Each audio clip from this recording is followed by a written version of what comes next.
Warning. Watch very closely now. 3, 2, 1. Bzow! Check that out. The following podcast features terrible jokes. You know you can use Hot Wheels cars when you need to make a saving throw in D&D? Every car is die-cast. Usually about board games. We want the fun. Gotta have that fun. Must insist that no one attempt to recreate any joke performed on this podcast. We had less technical issues than $1 Million Company. All right! This is Boards and Swords.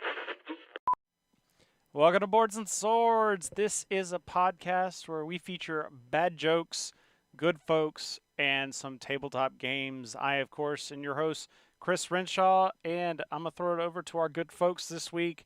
As always, we've got my partner in crime, Mr. Philip Herbig. How's it going? Hello, everyone.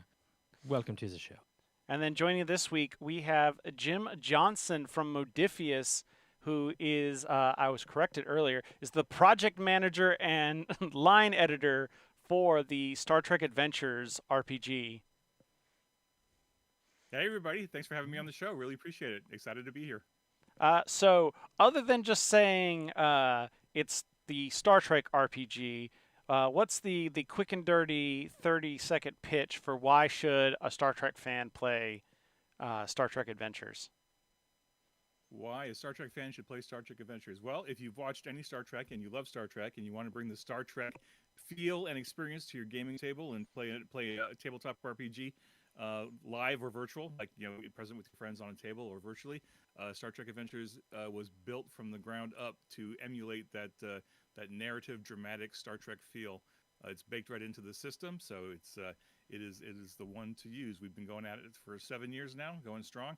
Got a steady slate of stuff coming for the next couple years, and it's a hugely well-supported line, and the fan base is fantabulous. So I would say if you want to dip your toes into it, go for it.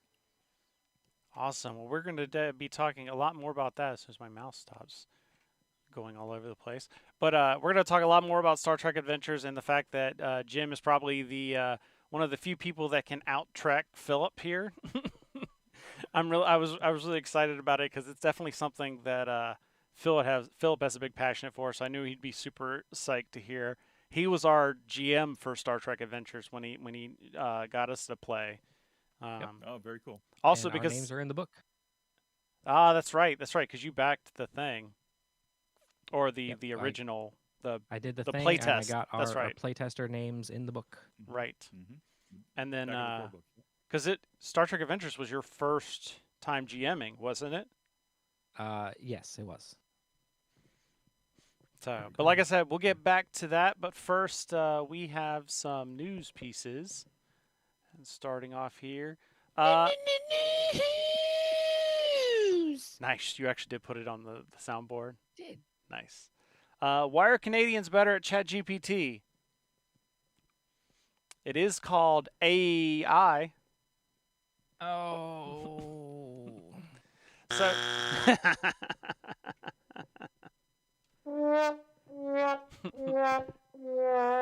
ChatGPT will soon let an AI teach you board game rules. So, everyone's favorite AI that's not really an AI. Teaching your game night group how to play the latest board game is hardly ever an enjoyable task, but would you relegate that work to an AI script? OpenAI, the company behind the popular chatbot, recently introduced a suite of tools that allow the public to create their own AI agents, and board game rules were one of their prime use cases. Simply called GPTs, these machine-learned powered AI script bots tout a no-coding framework, blah, blah, blah, blah.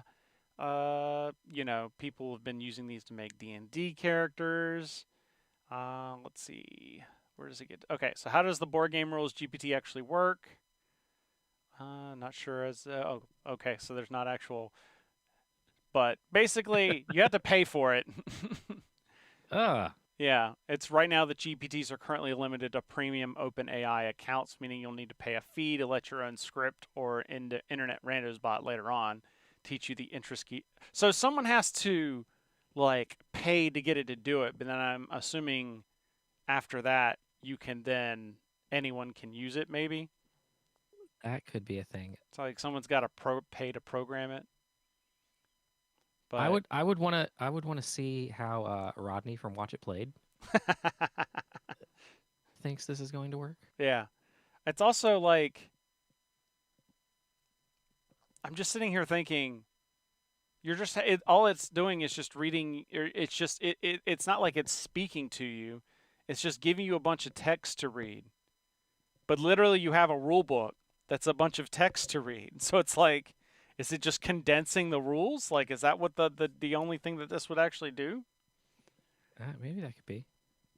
Like I could maybe see it in like an RPG, like we're talking about here, RPG setting, especially because you can kind of distill. You got this big book that might be kind of Yeah, because a tedious, lot and of it's like, what do I need? I only need to know this tiny little piece out of here as a player. a lot of your RPG rule books can turn into those food blogs where you got to get through the story to read the recipe. Yeah. Back in my day. But yeah, so I'm very interested. Plus, there's also the side effect of, everyone assumes that or not everyone, but like a lot of people assume that what they read on ChatGPT is right because it sounds right and because it's a computer. But that doesn't mean it's right. So yeah, 100%. you go to play at a tournament, and it's like, oh, okay, well, I played 2 mana cards, and you're like, you can't do that. Well, that's the way I was taught how to play. It's like everyone telling Uno that their rules were wrong. Yeah, exactly. Jim, would you be willing to program a ChatGPT to teach people Star Trek Adventures? If I could figure out how to do it and keep Paramount happy, yeah, absolutely. Oh, that's a good point. Now you got licensees involved. Yeah, I haven't quite figured that piece out yet. I do know that there are a number of Star Trek Adventures fans out there who have used ChatGPT, like they've loaded in their own snippets of the rule set, or with like the Captain's Log solo RPG, they've manually inputted in a lot of the random tables, and then they use ChatGPT to do some of the random work for them, and then compile those different bits into either story prompts or scene prompts or whatever that they can then cut and paste into the story that they're creating. So I see there's a lot of potential, but I think the real challenge would be figuring out, copyright and then of course licensing when you get licensees involved in it. So it's new technology, obviously. I think there's a lot of great potential. There's just of course you got to get the lawyers involved in the bean counters and all that great stuff, so that everybody gets their chunk of the pie. Everybody's got to get paid. You got to have that green. Yeah. If it could read out story bits in Majel Barrett Rodriguez, that would just be great. Bravo. That's how you do it. Yes, I need somebody to make a text to speech in her voice. AI Or generated, right? Yeah. That's text like a model of her voice where you could just type in your intro and like the computer would read it to you. But then I would need the computer to pull some Loxana Troy stuff and get sassy with you. or if you're gonna you could have your RPG on like a already in canon ship, like say Picard is, your captain, but you're playing like lower decks people to where like you hardly ever see him, but you start your adventure off with like a captain's log in his voice. Oh, there you go. The ideas are flowing. Of course, these are all unofficial because then you'd have to, like I said, get the bean counters involved. Yeah, and the talent, right? You would be getting into some squishy territory there if you're emulating people's voices in a computer AI program. Right. That really gets into the weeds, and I'm sure SAG-AFTRA would have a lot of fun trying to. Well, I'm sure that's kind of what the strike was all about too. Was that emergence of that stuff. Hooray that the strike is over. So congrats to the unions for getting that stuff sorted out. So because I've got a lot of friends who have been sidelined for a long time, waiting for those strikes to get sorted out. So whatever your political beliefs, I think union strong over here at least. Yeah, okay. Since you have a little bit more knowledge than I do on this. Wasn't it over before, and then did they reject a proposal and continue the strike? Because I feel like it was over a couple months ago, and then I heard it was still on, and now it's over officially. Not quite sure the timeline exactly. I know that the Writers Guild struck for a while, and then while they were striking, SAG-AFTRA struck Oh, as well. that's And okay. then I'm the two confusing the organizations were two. striking together. I'm confusing the then, two. That's what it is. Yeah, the Writers Guild settled a month ago, 6 weeks ago, something like that. And Yep. then once they settled, I suspected it was probably just a matter of time before the studios caved and gave SAG what they were after, or however it worked out. I don't know Right. exactly all the details, obviously, but yeah. So there were two separate strikes. I remember reading that SAG, after they had a number of proposals, rejected a bunch of them because obviously there was just a lot of challenges going on, but finally it all worked out. So I'm looking forward to seeing all the fruits of that labor coming up in the coming years. Star Trek can go back to work. Star Trek can go back to work. All the other movies and stuff can go back to work, and all the entertainment that we've been waiting for, can get back on track here. All right. Well, moving on. This next RPG will have you crying havoc and letting goose the honks of war. In our weird RPG section, is this new tabletop RPG is basically Untitled Goose Game. Like literally, the game is called One Honk Before Midnight. So I had like just on the name alone, I had to put this in the notes. A new tabletop role-playing game sees players controlling a flock of geese terrorizing a quiet town in a similar fashion to the indie video game Untitled Goose Game. One Honk Before Midnight is an upcoming tabletop RPG that takes place in a world that has been invaded by a gaggle of angry geese. It tasks players with spreading goose-based chaos across a local town. The arrival of humans into the world of One Honk Before Midnight has upset the balance of nature and subsequently pissed a load of geese off. As one of these fowls, players will be reestablishing the dominance of geese by storming the idyllic town of Stafford-on-Gander and causing trouble. Players will be using the Honk, H-O-N-K system to control their geese. A rules-light RPG system, Honk shares similarities with Dungeons & Dragons and Apocalypse World, but simplifies things. And literally, it's Honk stands for heroism, observation, nimbleness, and chaos. I love it. This is great. And if we wanted to take a gander at that, where would we find it? So the link will be currently on Kickstarter until December 4th. Okay. Kickstarter. Have they funded Excellent. yet? I didn't click the. Oh, hang on, go back up to the top of the page. They have funded. Nice. So it is in it auto converted to pounds, so it doesn't tell me. The goal was $1,222. Gotcha. And it looks like here, wow, $19 to get a copy of the physical book. Yeah. That's pretty sweet. Oh yeah, 20 days to go, 557 backers. Nice. Yeah, this is $26,000. That's pretty cool. Yeah, I'm definitely gonna have to back this. Even if just like as a one-off, you probably only play it once, but still. Yeah. Did you see the picture?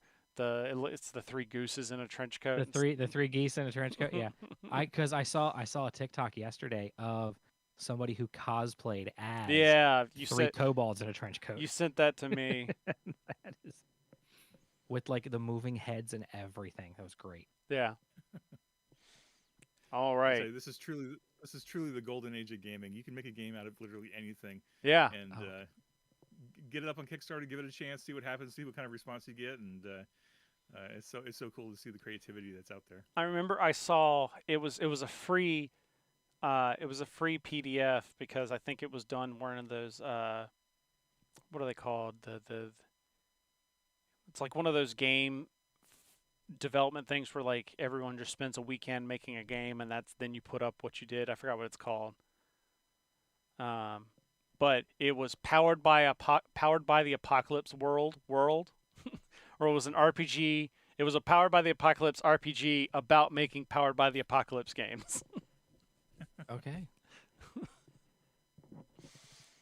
All right. Moving on. I saw this new horror game fundraising, but I figured it might be the wrong game to lend a hand. Oops. Nope, not one honk before midnight. Oh my God! Accept all cookies. There we go. Saw board game takes Kickstarter miniatures to a grim new level with a life-size severed hand. You'll be able to take on the traps alone or with or against friends. The upcoming Saw board game has carried over the morbid tone of the movies into its Kickstarter campaign, offering up a life-size severed hand in its collector's edition. It's the first tabletop adaptation of the horror franchise, pitting up to 6 players against the deadly traps of Jigsaw, and the competition will be the last one alive. However, in a twist, the players themselves are constructing the traps, collecting cards representing different mechanisms, objects, and escape methods. For instance, pulling a bathtub full of acid that must be escaped by pulling a lever, and over 2,000 possible combinations. And the cards are arranged to form a bit of narrative about the player's deadly creations in the same way that Jigsaw raps to his victims about their increasingly elaborate situations. So, yeah, the Jigsaw trials will include a single-player mode that will also allow for co-op gameplay as one or more players simply try and pass a set number of challenges by overcoming randomized traps or providing scenarios for each of the game's 6 playable characters in a final ultimate trial against 13 random traps. But if that wasn't dark enough for you, the collector's edition gives you a life-size bloodied hand or severed hand. Hold on, is this okay? So this is live right now on Kickstarter. Yeah. 14 minutes to reach their funding goal. I mean, it's a licensed property, so I'm not surprised. It is. What? I was like, I watched the first one, I watched the second one, and then I blinked, and there were like 12.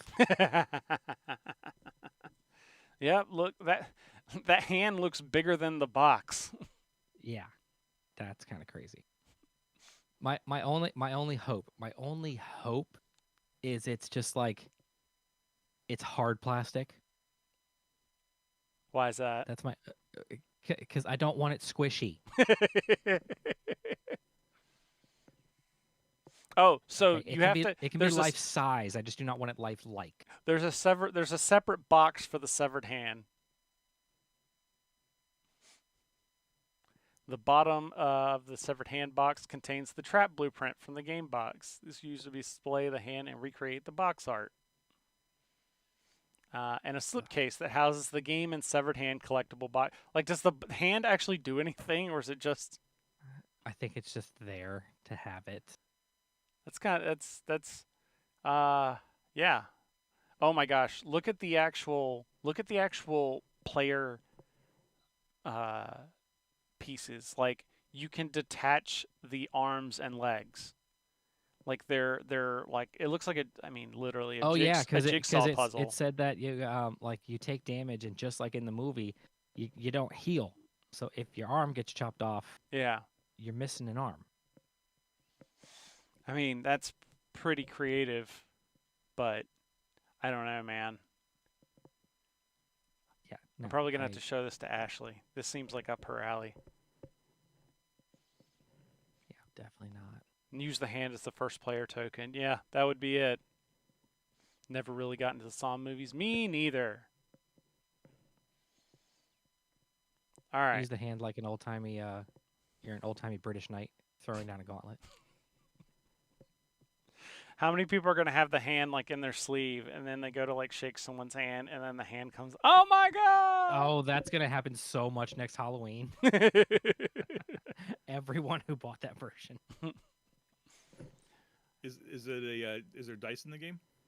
I don't see any dice. Oh, I think it's mostly just card based. Okay. Well, maybe you could use the hand in other games, and you could make a house rule that anytime you have to roll a dice, you have to like shake it in the hand. Yeah. Make it like the College Humor guys, their box of doom. Oh yeah. The hand of doom. This is a hand of doom roll. Yeah, it does not. The contents do not have any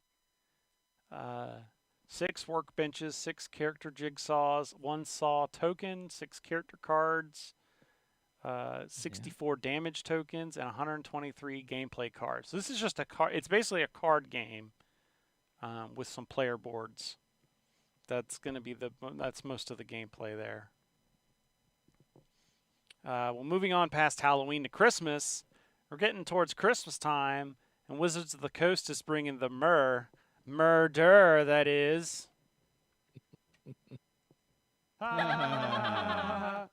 Where's... Nope. There it goes. This was real. I know I keep always bringing in a Magic story, but I just keep finding, and it is one of the most popular games, so it's kind of hard not to talk about. But this kind of got me intrigued. It's so one of their new sets for next year comes out on February 9th, 2024. Murders at Karlov Manor. So I'm interested for a couple reasons. First of all, it's a Ravnica themed one, which love the plane of Ravnica. Karlov Manor and Ravnica, but it's a murder mystery magic set. Where it's going to have puzzle-solving mechanics tied into the set. Okay. So it's a standard set where characters unravel a sinister plot line at Karlov Manor on Ravnica and has puzzle-solving mechanics tied into it. Which this is a decent time to talk about. I went to Friday Night Magic for like the first time in like 10 years with the new Commander decks I had. And somebody had one of I don't know if it was the D&D ones or they had some of the D&D cards in it where like there's an initiative card and like when you attack somebody who has the initiative, you take the initiative from them and it gives you different benefits. And there's like a dungeon that whenever you take the initiative, you move a token down the dungeon card and you get different benefits depending on what level of the dungeon you're in. And then there's even cards that just like you play a spell and you have to roll a d20 to find out what the spell does. Where it's like, like 1 through 5, it deals you damage instead. And like, maybe like 6 through 15, it does what you're intending it to do. And like 16, 17, 18, it does maybe like double that or something. Like there's that D&D set is actually really interesting the way they tied that in. So, there's a lot of Magic sets that have been doing pretty weird at the wild theme, so I'm actually kind of interested in what this is going to be like.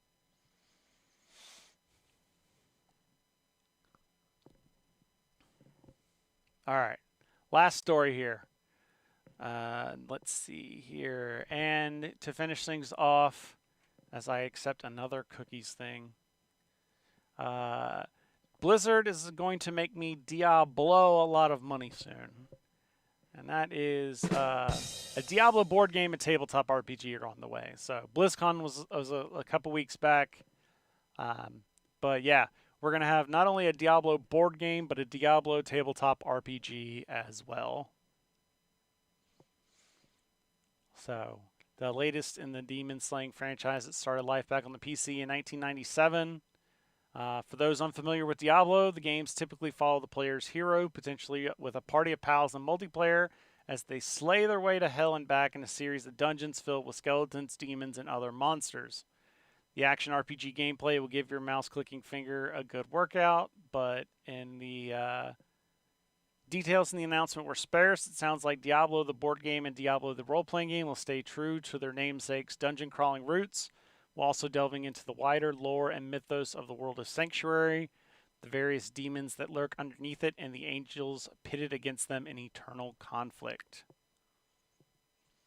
Characters will face multiple opponents in battle at the same time, with Glass Cannon Unplugged saying that the RPG system will provoke satisfying, fast-paced combat.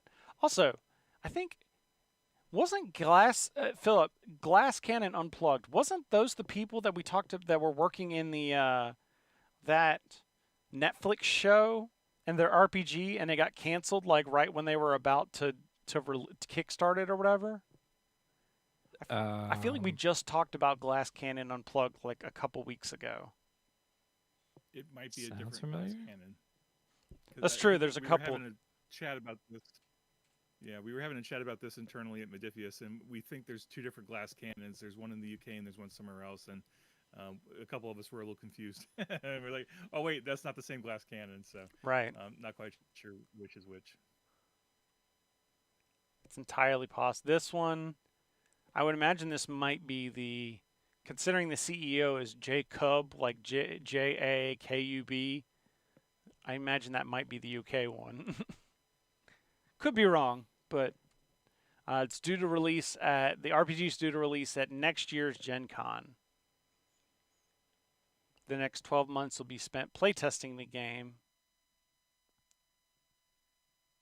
Okay, so Glass Cannon are the same people that did the Frostpunk board game, the zombie game Dying Light, and the Apex Legends board games. So that's this Glass Cannon. Same Glass Cannon. Okay, I mean, gotcha. Glass Cannon Unplugged is a board game studio. Then there's Glass Cannon Network. I knew that. That's they do a bunch of RPG actual play Entertainment stuff. Network. Yeah. Like they're the ones that always had the booth at Gen Con. Well, recently they've had booth in the corner where it's literally like a glass cube that they're in there playing RPGs during like the entire Gen Con. But I mean, you had me on the box art. I mean, look at that. The box art is pretty nice. I don't know. I don't necessarily know what's going to be inside, but I'm already sold. Plus, it's a Blizzard game, so I was probably going to be getting it anyways. Philip, you haven't played Diablo 4 yet, have you? I haven't played Diablo 3. You didn't play Diablo 3? Dang. No. All right. With that, I'm going to throw it over to Phil, and he's going to talk about our Patreon. That's right, folks. Patreon.com/boardsandswords, boardsandswords.com/Patreon. Either one will get you not where you want to go. It's where you need to go. All right. We've got great stuff going on in the background. For just the bare minimum pledge, you get access to all these super secret Discord channels. Are they channels? Sure. Network? Okay, yeah. You get super secret areas in our Discord server. You bump yourself up a little more. You get Chris making the best dad jokes of all your favorite games. A little higher up, you get sent out a couple dice every once in a while. We got some Boards and Swords branded D6. They're great. I will say, Chris doesn't like me telling you all this, but they're weighted. They're always going to roll ones. Shh. Put them right into dice jail. Okay, just straight to jail. Give them to your opponent. There you go. That's right. Give them to your. I don't have any dice. Here, use mine. That's right. Teach your kids that winning is never free, and give them the loaded D6s. And then at the piece de resistance that we are waiting for, we are going to do a Boards and Swords playthrough of Love Mutants of Castle Heartache. It was the Goodman Games Dungeon Crawl Classics Valentine's Day module. And just from the cover artwork, I mean, it looks like it's going to be a great time. Yeah, and basically some of the bonus bits that we've been recording, they've been kind of like, if you remember what we would have in the show before we started having a bunch of guests on, where it'd be kind of just talking about the games we're playing and like news stories and such. That's what a lot of the bonus bits have become, where like some of the news stories where it's like, okay, these are the ones I'm going to talk about on the show, and then anything else that I thought was cool but I maybe couldn't make a joke about or wasn't much to talk about, I shoved those in the bonus bits. So it's just more of what you love. So boardsandswords.com/Patreon. And with that, we're going to go back to talking about Star Trek Adventures. And I got to ask, so Jim, have you been involved since the beginning, or were you brought on at some point in the development of Star Trek Adventures? Like, how long have you been working on this game? Yeah, so we, let's see, Modiphius got the license in 2016. Yeah, 2016, and they started development of the RPG pretty much right away. And about 3 months into the development, they started hiring writers and so on and so forth. I came in, so they had started developing it in like January 2016. I came on board in May as a writer, a freelance writer. I did a lot of work on the core book. And then, as you do as a freelancer, you just show your skills and you make yourself available and you say, please give me more work. I can edit, I can proofread, I can do writing, et cetera, et cetera. I can project manage. And pretty quickly, because, back then, that was 7 years ago, Modiphius was a super, super lean company and everybody wore, 20 different hats. And I just, rapidly got involved in editing and copy editing and project managing. So I did my work on the core book, and then I started developing the first adventure book that came out just after the core book did. These are the voyages, the first compendium. And then since then, just kept at it, kept writing, kept doing everything I could to stay involved in the game line in any way I could. And then right after Gen Con of 2019, I guess right before the pandemic hit, they made me the project manager. Stan Webb, who was the project manager at the time, moved on to other things in the company. Got a promotion, moved on to other things within Modiphius, and they gave me the reins to Star Trek Adventures pretty much, and I've been going full speed since then. So what's been almost 8 years now. That's impressive. I hadn't even thought about it had been that long. I'm just like, if you told me like 5, I would have been like, yeah, that sounds about right. But I mean, we're closer. We're closer to. We're closer. We're doing spitting distance of 10 years. Yeah, getting there. I mean, we're heading into year 8 now, so it's a matter of time before we hit 10. And I haven't done the math too closely, with the exception of Prime Directive. I think Modiphius is almost the company that's had the Star Trek license the longest to do tabletop RPGs. I think FASA had it a little bit longer. I think they were there. I think FASA had the license for 9, maybe 10 years. But we're closing in on that. So right. If we make it that far, that'd be a nice milestone. But if not, we're just working on the stuff we're working on. What has been your favorite piece to work on so far? Oh gosh, this is such a hard question. There's so much. Which of your children is the best? No, I got over that a long time ago when, as a freelance writer, doing fiction writing and short stories, and then indie publishing my own stuff. You have to get over that mentality that the thing is your baby or your child, because otherwise you'll never let it go. But these things have to earn money, so you got to push them out eventually and get them out the door and get them on the streets working, so to speak. But I don't know. I mean, I've touched every single Star Trek Adventures product, I think, except for maybe 1 or 2 at the very early stages of the line. And every one of them has a story, right? And they're all precious to me in different ways. I think I had the most fun working on the Shackleton Expanse book, the campaign guide, because I had a great group of people to work on, and it just got bigger and bigger and bigger the more we worked on it, until it finally ended up being like 316 pages or something. A full campaign in a book, and it's got enough material in it for years of gaming, right? But I think that was the one that I had the most fun working on. But I mean, that being said, like everything else is like within a few pixels of being near the top as well, because they're all different and interesting to me anyway. the most recent I'm trying to pull it up here, but the most recent release has been the Captain's Log, or was Lower. Which one was which one's the most recent, Lower Decks or Captain's Log? Captain's Log is the most recent. Lower Decks came out about a month before Lower Decks. I mean, we brought both of them out at Gen Con. But the Lower Decks was out a little bit earlier than Captain's Log. But those are the 2 most recent releases, not counting all of our digital stuff that we come out with. So starting off talking about with the Captain's Log, I gotta figure this was a very COVID inspired product. Yeah, I'd say COVID was a big piece of it. I think it didn't hurt that the solo RPG scene kicked off early, it's got to be 5, 6, 7 years or so, because you had 5 Parsecs from Home, and you had Ironsworn and Ironsworn Starforged, and a few other solo RPGs of varying types and flavors that came out within the last few years. And then of course COVID certainly had an impact, because all of a sudden the vast majority of gamers were at home and they couldn't get together with their groups, and they had to figure out online play, and then they had to figure out, well, I really like this game. but I can't find anybody to play with, and I don't want to teach the rules. Like, can I play it by myself, et cetera, et cetera. And so there was like a lot of different, not to get corporate, but there are a lot of potential use cases in a solo RPG, right?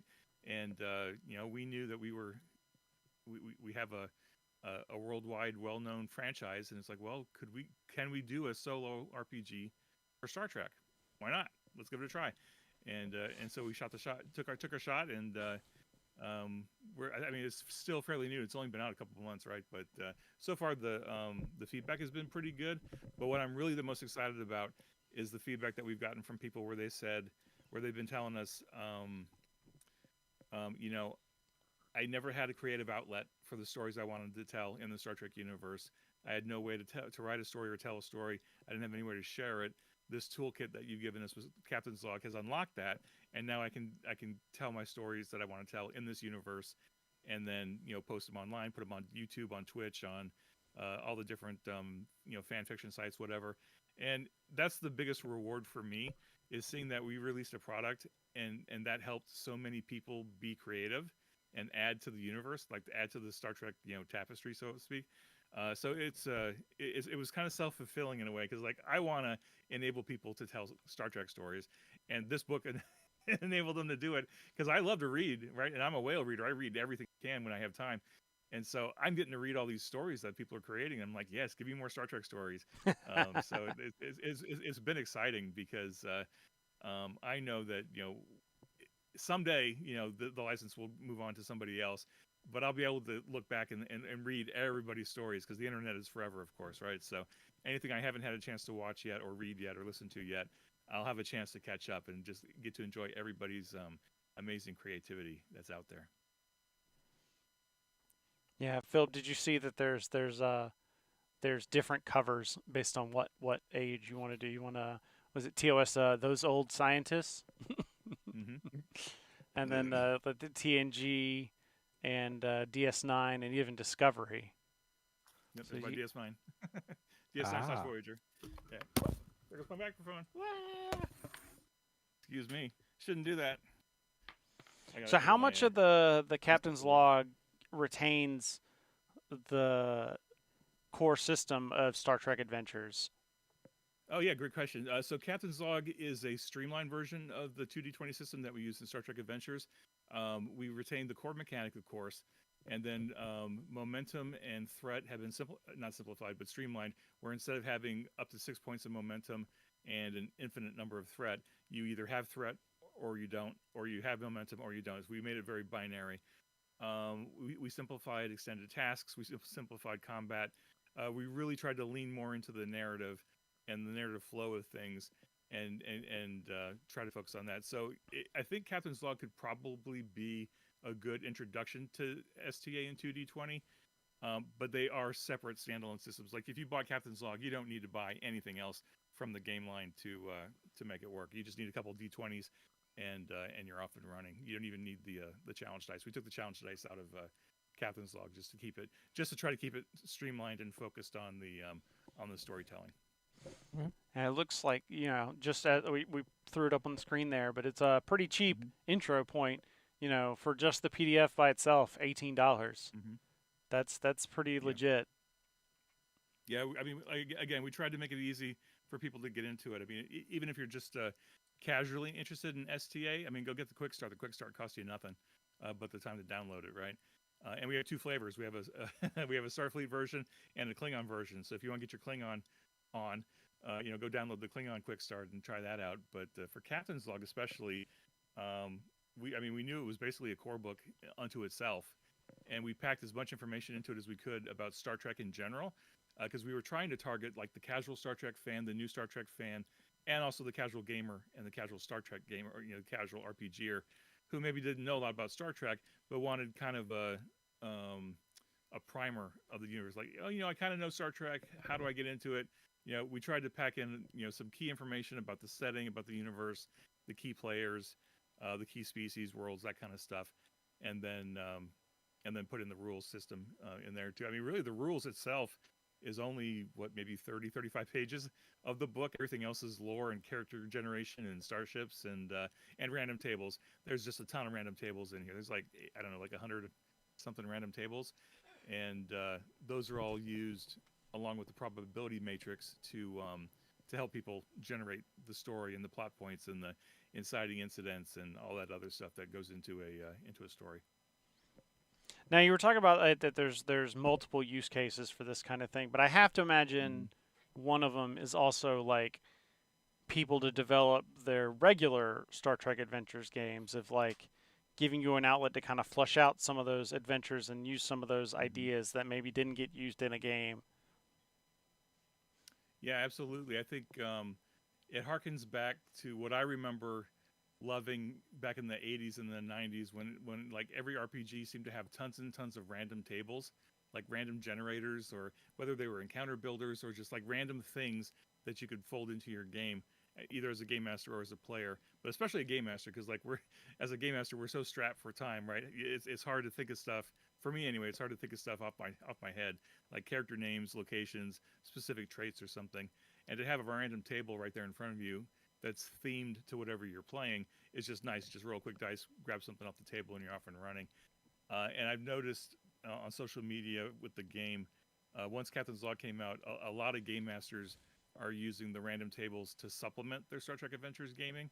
So they're game mastering Star Trek Adventures, and they're using a lot of the random tables in the book to add flavor and depth to the to the NPCs, the locations, that kind of stuff, which is really encouraging, because I'm not sure we intended for it to be a tool to use an STA specifically when we were writing it, but it was just lucky or not lucky, but happy circumstance that it worked out that way. So I'm encouraged to see that fans are finding a lot of different ways to use the material other than just playing it as a solo RPG. Has there been enough interest to like have you been asking for like when are we getting something else for Captain's Log? Have you been having to field off those questions yet? Yeah, we've gotten some questions about it, and I've tried to address some of the questions on my YouTube channel and then on social media and stuff. And we're just kind of waiting. We're waiting to see what kind of reaction it continues to get. We were really gratified and humbled that the first print run sold out, and the reprint is on its way across the ocean from the UK and Europe where it's printed. And I think we're going to just kind of see how it goes here for the next few months, and we'll see. Like I struggle a little bit because like, what could we do that we didn't already pack into the book, right? And it's like, sure, folks want non-Starfleet ships and even more species, although we packed in like 60 species into the book, so like there's no shortage of potential player character species that you can play. But I think we just need to give it some serious thought, and then do the old profit and loss statement and figure out what can we make that's going to be broadly enough available that it'll sell and it won't just sit there, right? So I think we need to think about that. One advantage we could play with though is maybe some digital products, like either freebies, like the mission briefs that we give away every other month, or maybe like some priced digital supplements or something. But yeah, a lot of possibilities. We're still figuring out the details on that. Yeah, Hoser 40K is talking about he played 5 parsecs during the pandemic and thought it was a lot of fun and just loves random tables. And then apparently also watched a couple of your intro videos for Captain's Log. Thank you. I appreciate that. So speaking of which, yeah, random tables. Go ahead. Not finish your thought. Oh, I was just gonna say, random tables are awesome because they're fairly easy to pull together. I mean, gosh, the Captain's Log could have been 1,000 pages. We could have done a book this thick, right, just full of random tables and stuff. But like when you're talking about a hardcover, even at a digest size that we did, like to sell a hardcover of 1,000 pages is just unwieldy, and it's hard to imagine. I mean, I'm sure somebody would buy it, but it's just you're asking a lot from the printer to figure out how to bind something like that. So we'll have to see how it shakes out.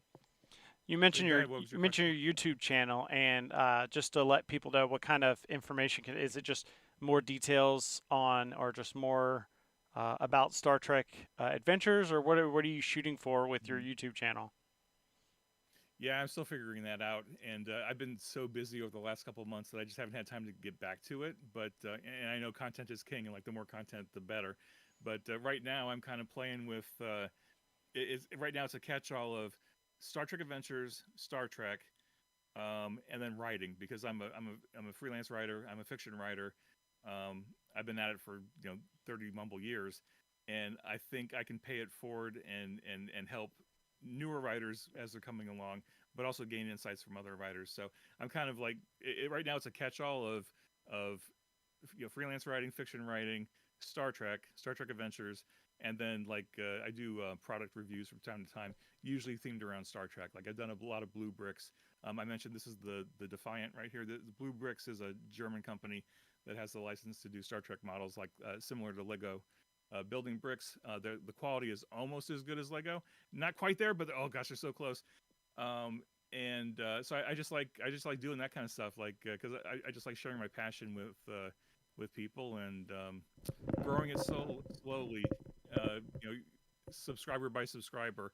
And I don't know if there are any YouTubers out there in your fan base, but I'll tell you, it's hard. Like I knew it was hard, right? Because like especially because you've got to constantly feed the machine with content. Otherwise, you lose views, you lose subscribers. Like I can see the metrics, right? I can see the analytics. I try not to spend much time looking at it because I know that's a rabbit hole that you could get lost in forever. But the funny thing is, my son, he's 8, and every now and then we watch YouTube videos together, and he's super excited that his dad is a YouTuber, right? A YouTuber with my 600 subscribers. But he was like, "Oh, Dad, it would be so cool if someday you could get a play button." And I'm like, "Okay, hold on, wait a minute. To even get a basic, silver level play button, you need 100,000 subscribers, and like you don't appreciate 100,000 subscribers until you're actually starting to do the grind, and like after years." I've got 600 subscribers. And I'm like, okay, hey, 600 subscribers, that's pretty cool. And I'm like, well, hold on. To get to 100,000, I would have to either do content like 24/7, or I'd have to really broaden the channel to be like, I need to do like, I don't know, reaction videos to music videos or something like a lot of the channels do. Like, and it's hard work. Like, I'm not saying it's easy, but like, that's a full-time job in and of itself, right? And I just don't have the spoons to do it. I don't have that kind of bandwidth anymore. So I think I may have to dash his hopes that I'm not going to get to 100,000 anytime soon, and just just have fun doing it while I'm doing it, because ultimately that's the way to do it, right? I mean, with anything, as long as you're having fun and your fans know you're having fun, then you mission accomplished. I think they'll stick around and hang out with you. Hopefully. I have no idea what you're talking about as I sit here streaming a podcast on YouTube. With our just under, I think we were like 796, so just under 800. So right there with you. Jim's number is now 644. Woohoo! Woo! Hooray! Also, Host 40K says you should just make your, if you need to make a supplement for Captain's Log, you just another book full of random tables. Yeah, I won't say we haven't thought about it, but it's how much is too much? Yeah. I mean, Anyway, I mean, there's just so many factors to play into it. Like, what's your target audience for a book of random tables that are Star Trek themed? Actually, now that I think about it, it would probably be like if you marketed it right. And I hate to use marketing, but as a word, but I could see what I'm really curious about is the fanfic community that writes Star Trek fanfic and /fic, are they going to glom onto Captain's Log as a writing tool? And then would they buy a book of random tables to help support their storytelling and their idea generations and their plot bunnies and stuff? Sounds like some marketing there. Question. Yeah. Someone needs to go on was it Archive of our own or whatever? Yeah. Yep. Be like, hey, I got this product. So moving on to make the angry GM table. Yeah. Players are pissing you off, and you're like, you know what? Boom, doomsday device. You're all done. That's a great idea. I think I'm not sure if we got something like that in the Lower Decks book or not, but I'd have to. We have stuff around that flavor, but that's a great idea. That's a great idea. Speaking of which, You ever moving having a on to bad day? something more Yeah. animated. Sure. So the other big product release you've had this year is the Lower Decks campaign guide. Yeah. And I know this even in our local group, who it's been a while since we've played Star Trek Adventure. Well, any RPG really, but specifically Star Trek. But we definitely had some people being like, "Oh my gosh, Lower Decks!" Mm-hmm. And so, I guess my first question is kind of a little bit of the what's the theming of, is this specifically like you're playing on the Cerritos, or uh, what's the how does the Lower Decks keep that Lower Decks feel in the campaign guide? Yeah, absolutely. So this is going to be kind of a thing where fans you can't judge a book just by the cover, right? Like looking at the cover, you may think, oh, it's the Lower Decks crew, it's the Cerritos, but this is really truly a Lower Decks campaign guide. So this is a book full of information about the Lower Decks experience, not specifically the animated show, but like you're a Lower Decks officer in Starfleet or the Klingon Defense Force or the Pakleds or the Borg or whatever. You're playing a junior officer instead of the bridge crew. And so we packed the book full of information about what is life like as a junior officer? What are your expectations? What are you expected to do? What's your career path look like? What kind of roles can you play on the ship that isn't the chief science officer, the chief medical officer, the captain, the XO, whatever? Like, what do you do? And certainly we talk about the humoristic themes and the way to run a game with the tone of Lower Decks, the TV show. But that's not all the book is about, because we know, like, especially with the Next Generation had an episode called Lower Decks, and then Voyager had a couple of episodes where Tuvok was a mentor to some of the junior officers on Voyager. And so we wanted to like really tap into that and say, they may not have focused on Lower Decks characters through most of the series, but they were there. Like, especially on the original series, you saw, ensigns and Lieutenant JGs walking around in the background all the time, and certainly a number of them got killed on any number of away missions, right? They were the ones being turned into styrofoam or being blown up or whatever. And so all those menial necessary tasks on a ship have to be done by somebody, and that's usually the lower deckers, because they're learning their career, they're learning their career path, they're learning how to do the job, they're learning how to boldly go, and because everyone's got to start somewhere, right? And so we made an effort to pack the book full of information and advice on, like, okay, you're a junior officer. Here's how to play a junior officer, whether you're playing Star Trek or a Klingon game or a Romulan game or whatever kind of game you're running. It's not just Starfleet focused, even though that's probably the vast majority of the focus, because, in our experience, that's the vast majority of the games that are being played right now, partly because the vast majority of Star Trek shows that you see on TV and in the movies, Starfleet focused, right? So yeah, I think hopefully folks will be pleasantly surprised when they crack open the covers that it's way more than just the animated show. Now, this was our first opportunity to go in a different direction than we normally go with like the artwork, because like all of our artwork is painted or CGI or really high quality art and images, and this was the one opportunity we had. We were like, we're gonna do a Lower Decks campaign guide. Let's do the Lower Decks art style throughout the entire thing. So we did a cover, which, if you're familiar with the Star Trek Adventures line, the cover of the Lower Decks campaign guide is a riff off of our core book cover. But we replaced the characters with the Lower Decks characters, which was a fun little Easter egg for some folks to discover. And then our art director, Ariel, he's fantastic. He was able to find some artists who could emulate the Lower Decks art style. And so we commissioned like 35 original pieces of art for the book. And then we got permission from Paramount and Titmouse to use high quality screenshots from the show itself. And we dropped those into strategic locations in the book as appropriate. So you got original art in the Lower Deck style paired up with screen caps from the show, and hopefully they're close enough that you don't really notice or you can't maybe necessarily tell which is which. And that was intentional, of course, because we wanted to try to maintain that look and feel. And I think this was probably the first book that we did over the last 7 years where we actually got some really good extensive notes on the art and also the text. I think this was the first time where because Lower Decks is so important to Mike McMahon, the executive producer and creator of Lower Decks. They wanted to make sure that we got it right, and we got a lot of really good notes from them on just like adjusting the tone chapter to chapter. Like there were some places where we went a little too far, and there were some places we didn't go far enough, and they helped us dial in that tone, especially in the badgie sidebars. Like we have a lot of sidebars. Oh, I saw talking about that. Yeah, we have a lot of sidebars talking about in-setting content from Badgie's perspective, and this is before Badgie, spoilers, changed direction in the 4th season. But by the 2nd season, he was very specific as the character, right?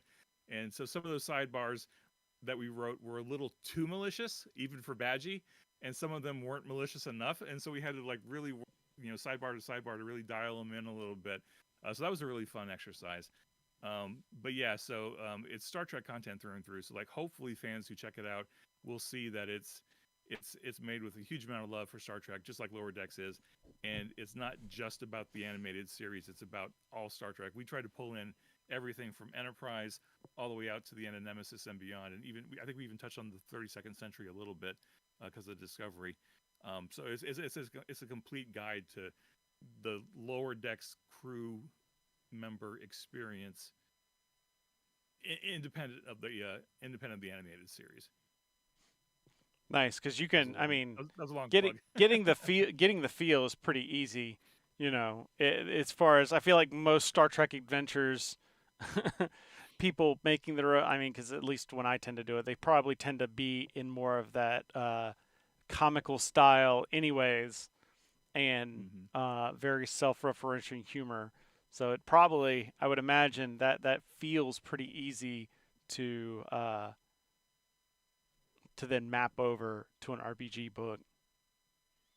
Yeah, that's tricky. I think one of the guiding principles I had for the writers as we were working on it is the reminder that humor is really, really subjective, right? Like what's funny to you may not be funny to somebody else, and may be offensive to the next person. And so you can't force funny. Like when someone tries to be funny, it's not always as funny when it just kind of naturally happens. So we put some advice into the book on that, but it can be easy to be funny, and I think you just have to let it naturally happen at the game table, whether it's virtual or real.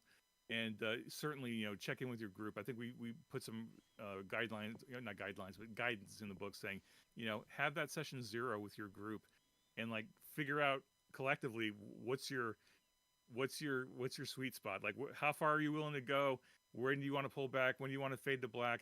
What kind of stuff do you not even want to see on screen, right? Or in the game or whatever. So have those conversations, and just go from there and have fun. I think based on what I've been reading from some folks, like Lower Decks is the Star Trek, like Monty Python is the D&D.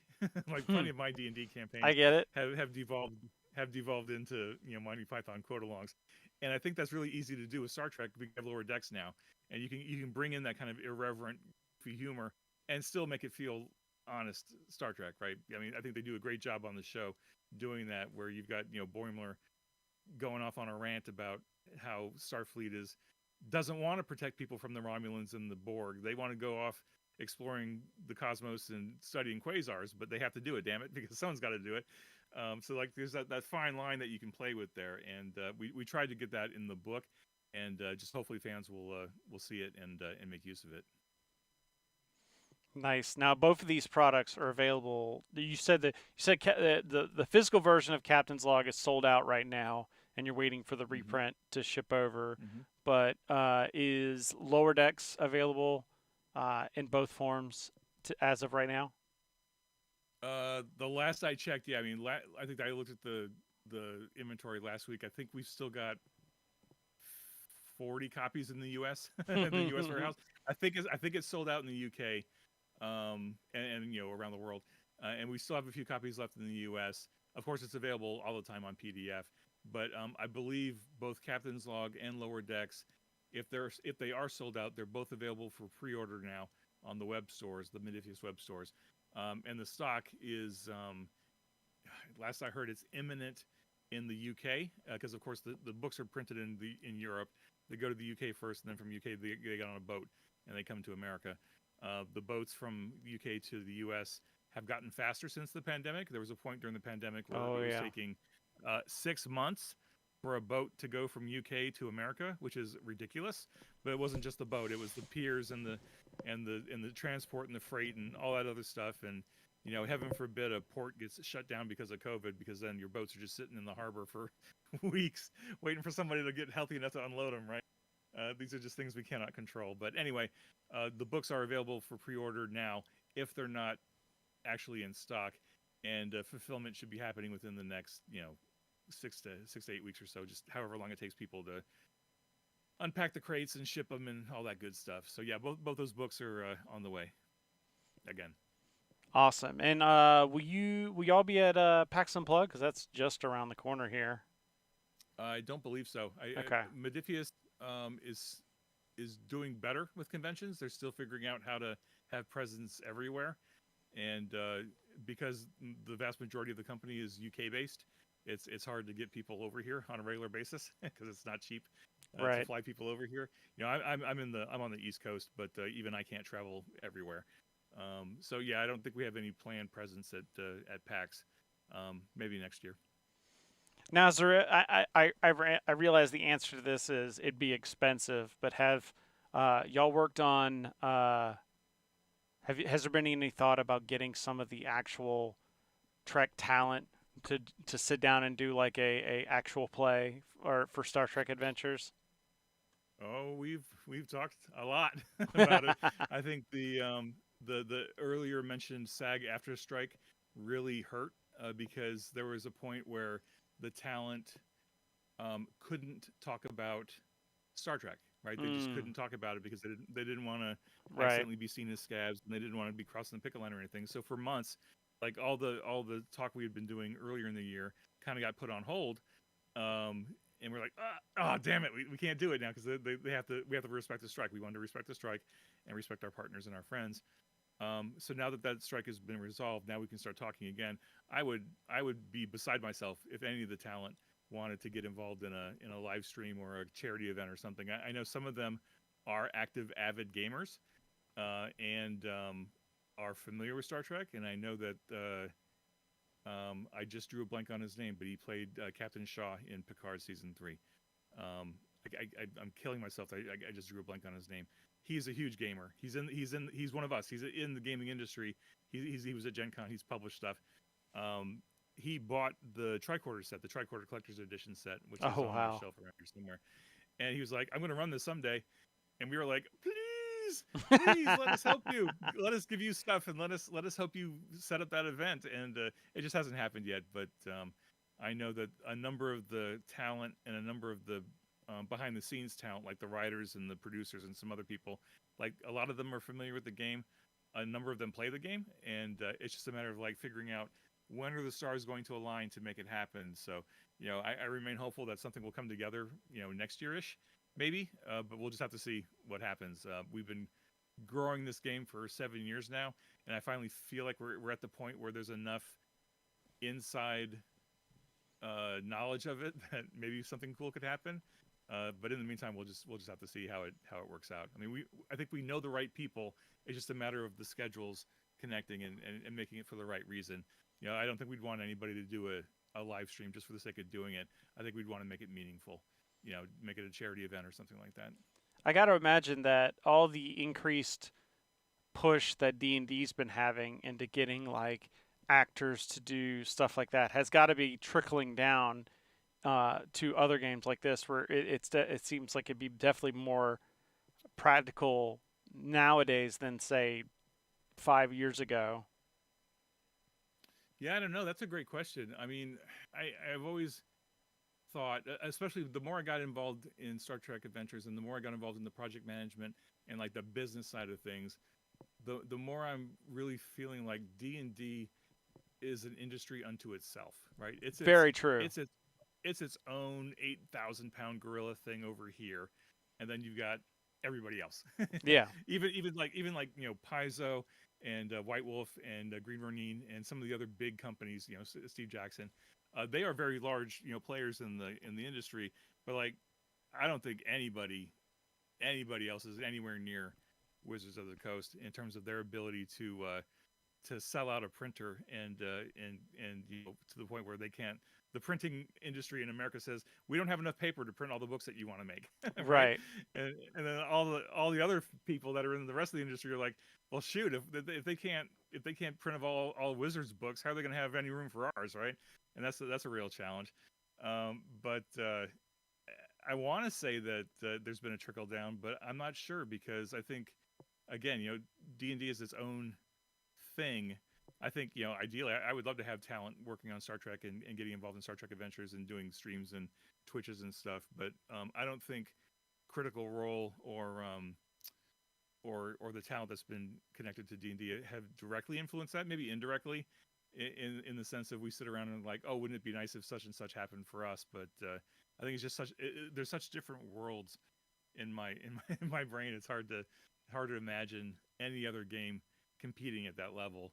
And it's just, they're the industry leader for a reason, right? They've been around for 40 odd years, and they're in a unique position, I think, more than most other companies, I think. All right, one last question from here, and that is, do you have a favorite Trek era? The question in the chat is, do you have a favorite Trek era to solo game in? But I would also say just favorite Trek era, period. Yeah, I think my favorite Trek era is the DS9, late next gen DS9 Voyager, like Dominion War, post Dominion War, especially post Dominion War, before Picard came out, I think, and no aspersions on Picard. I didn't like the direction they went with some of their storylines, and I think by the end of Nemesis, Voyager comes back, the war is over. Nemesis is resolved. The Romulans are wiped out, not wiped out, but the Senate is wiped out, and you got kind of a fresh slate to tell new stories, and that's a great opportunity to give player characters interesting backgrounds because a lot of them might have fought in the war and have that whole wartime experience, and then you've got new people who probably joined Starfleet to frankly to refill the ranks because Starfleet suffered such heinous losses during the war. So you're building new ships, you're getting new people in, you got battle experienced crew. This is a great opportunity to start exploring again. And prior to Picard coming out and prior to Lower Decks coming out, actually, now that I think about it, that late 2370s onward is just this wide open slate of do anything you want, tie in the Klingons and the Romulans and everything else.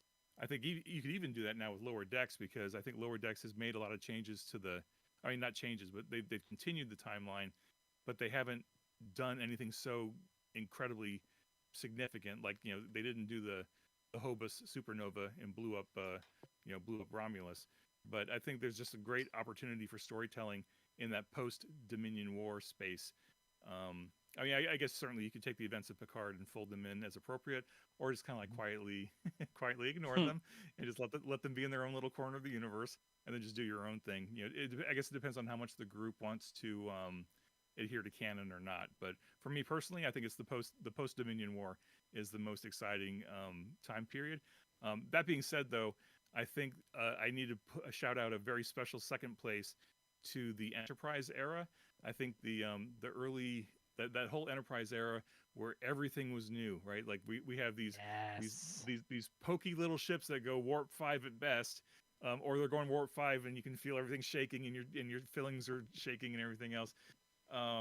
There's so much new potential there because they haven't really touched the period between the founding of the Federation and the start of Discovery, right? So there's like 80 something years in there where the Federation is just forming. And I think that would be fascinating to explore in an RP setting, because like every new species you encounter could be a new ally. They could join the Federation. They could become mortal enemies. They could go join the Klingons. They could go join the Empire. It's just so much potential there, and I think that would be a really exciting time period to explore as well. I would just need the right group of players, and I haven't found that quite yet. Who want to explore that period of time, mostly because they are more excited about the late 24th century that we know so well from Next Gen and DS9 and Voyager. Oh yeah. So I will say definitely when you talked about the kind of like post Star Trek nemesis, I was like, oh, so like the time period for Star Trek Online. Yeah, Yeah, maybe. and like they've done a lot. They've done a lot of really cool tie-ins. And in season 3 of Picard, the Yep. spoilers, whatever. The Enterprise that launches out of the starbase is the Enterprise F class from Star Trek Online. So a lot Nice. of cool stuff getting mixed in. Wasn't that Yeah, I wasn't wish. that user create like didn't they? That was a user submitted starship. Yep. hmm Yeah, yeah. I wish. I wish I had the time. I know Star Trek Online's been around for what 10 years now, almost 10 years, Yep. maybe more. I haven't had the opportunity to play it as much as I wanted to, but I know that they've done some amazing stuff with the story. And I'm also a little bit jealous that they have such good connections to the talent, right? They're able to pull in a lot of the Yep. talent to work on the game, which is super cool. It's just the different world between a tabletop RPG and a top A class computer game, online computer game. And I would love to do like on my wish list of stuff to develop someday. I would love to do a Star Trek Online book that just like covers A to Z everything online for the game. Just I don't know what that even looks like right now. We'd have to think pretty hard about that and talk to the folks over That's at another license you Star got to Trek get Online. involved. Well, it's not so much a license. I think it's just a matter of figuring out who's the right people to work on it, and do they have time to work on a book in addition to whatever they're cooking up next for STO. And then is there enough crossover between the Star Trek Online gaming community and the tabletop RPG community, the STA community, that it would make it actually viable? I think there is, but I think we'd have to play with it a little bit. We did experiment with it a little bit.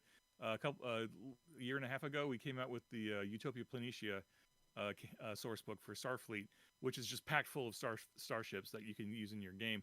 And we have a great relationship with Thomas Maroney over at Star Trek Online. So thanks, Thomas. Love you, man. He's been able to give us a lot of artwork pulled right out of the really high res, high quality art right out of the game that we've dropped into our books and used. And while we were developing the Utopia Planitia book, he gave us a handful of ships to include in the game. But what he didn't tell us was that he knew that those ships were going to be used in Picard season 3. Right. So that was a nice little surprise, because as we were getting ready to release the book, it came out, Picard season 3 came out, and we watched the show and we're like, wait a minute, those are the ships he gave us to use in the book. Holy cow. And so that gave us an immediate lift, because we're like, oh wow, our book is going to come out right after Picard season, or right around the time Picard season 3 came out. And fans like kind of went nuts, because they're like, wait a minute, these canon ships that we just saw on screen in Picard season 3 are in this book. How did that work? How did that happen? And we were like, well, we just got lucky with the timing. Happy accident. Between the connections that we had at STO and the timing, it just worked out great. So yeah, some of the ships you'll see in Picard season 3 made it into the book, and I think it just made it that much of a better product, because not only were we tying into Star Trek Online, we were also tying into canon, right? Because they made those ships canon by putting them on screen in Picard, and that was just a win for everybody. I mean, I know fans love it when they see the different licensees working together, and hopefully we'll be able to do that more with STO and Thomas and everybody in the near future here. I don't know, Philip. Is there any crossover between STO fans and Star Trek Adventures fans? At minimum, there's one. Hi, how you doing? One's a good start. Mr. Lifetime subscription to STO over here. Yes. Nice. Also the first that this guy wearing the red shirt over there. Mr. Red Shirt, you're going down first. Just gonna put that out there. Yeah. Before I even subscribed to WoW, it was like, oh, Star Trek came out with. Damn, now I'm gonna pay money every month for something. Told myself I was never gonna do that. I just need the right IP, and then the wallet just empties. That's all it is. I sense a kindred spirit, because, like, obviously, you put the Star Trek logo on it. I will give it a real close look. Yep. I may not buy it outright, but I'll give it a real close look. I mean, he was this. Wait, you didn't end up getting the board cube at Star Trek Adventures thing. I did it not. Like, but you were like this close. I would walk that Gen Con where it like debuted. Oh, I just like. I'm sure people were looking at me like, that dude is always by the Modiphius booth. We got to keep an eye on him. But like, what'd you do? You got the PDF one instead? I got the PDF of because I was just on the Modiphius website. I'm missing 2. Hang on, let me look at it again. Yeah, I don't have beta, gamma, or delta quadrant books that are in the current PDF collection because they obviously weren't out yet. But I had everything else that was in there Nice. in PDF form. All right, so obviously for anything Star Trek Adventures, go to Modiphius.com. But for people interested in your YouTube channel, I want you to throw out where people can find that at. Yeah, you bet. It's on YouTube, of course. And the title of it is the super original title is the Writing and Trekking Life. You can search for that. You can search for me. I'm on all the Star Trek Adventures socials. So, Facebook, Discord, the Modiphius Discord, Twitter/X. There's a subreddit for STA. There's a few other ones out there. I'm not on the Instagram because I just don't have enough time to do every social media thing. And then you can also find me on Twitter, Scribe_Netty. I'm not hard to find. If you look for anything Star Trek Adventures related, you'll find me eventually. But yeah, hit my YouTube channel if you're curious about the game. If you want some how-tos and you want some learning advice. At some point, after I clear off some of these projects off my plate, I'll get back to some of the videos. But I don't have an aggressive release schedule planned because I just don't have the bandwidth to feed the machine like it needs to be fed properly. So that we'll get there maybe next year. I think most people would prefer you keep making the Star Trek Adventures content. And I would be remiss not to say that I'm also the co-host on a podcast called Continuing Conversations. That is, I co-host that with my friend Michael Dismuke. He's also a Star Trek Adventures contributing writer and a freelance writer in his own right. Every week we do a new episode. It's all Star Trek Adventures related. We just celebrated our 100th episode. Nice. A couple Congrats. weeks ago. And so, yeah, thank you. Appreciate that. We do deep dives into every product. We usually spend 4 to 5 episodes on a singular project, going chapter to chapter. We invite a lot of people in, a lot of the freelance writers, editors, proofreaders, artists, other guests. We especially really get into the fans. We invite a lot of fans onto the show to talk about their love of Trek and Star Trek Adventures. And the topics that we cover run the gamut. I mean, just all kinds of stuff. But it's all related to gaming, and it's all related to bringing more Star Trek feel and flavor to your games. So if you're even just casually interested in that, check out Continuing Conversations. It's on YouTube, but it's on all the podcasty things too. I'm not that familiar with all the podcasty things, but I know there's a lot of aggregators for podcasts out there, and I'm sure you can find it easily enough. All right, Philip, it's time to roll that beautiful beam footage. That's been our show, everybody. We want to thank our good friend Jim Johnson for joining us. If you want to check us out, go to boardsandswords.com/live. It's got the links to where we live stream. Boardandswords.com also has the links to all the other projects that we've done over the decade we've been doing this? Longer. Wow. Longer, that's right. Awesome. Congratulations. 2023 is 10 years of just this show. Chris has been putting up with my shit for so long. Too Not long. even funny. How long? Too long. Awesome. All right, we love feedback. Send us your feedback. You can email us feedback@boardsandswords.com. You can find us on Facebook at Boards and Swords Pod. On Instagram, I'm at Boards and Swords Chris. And like Philip said, boardsandswords.com's got the links to everything. Like our Patreon. Check it out to help support the show. We'll be back in 2 weeks with another episode. We'll be back on our regular schedule. We'll be back in 2 weeks with another show. In the meantime, remember that every game has a story, and this one is boldly going where every gamer wants to go. There we go. Good night, everybody. Thank you, gentlemen. Appreciate you both. Thank you for having me on the show. Yes, Live long sir. and prosper. Be safe. Be well. Oh, it should have been. This one is live long and prosper. That would have been the better answer.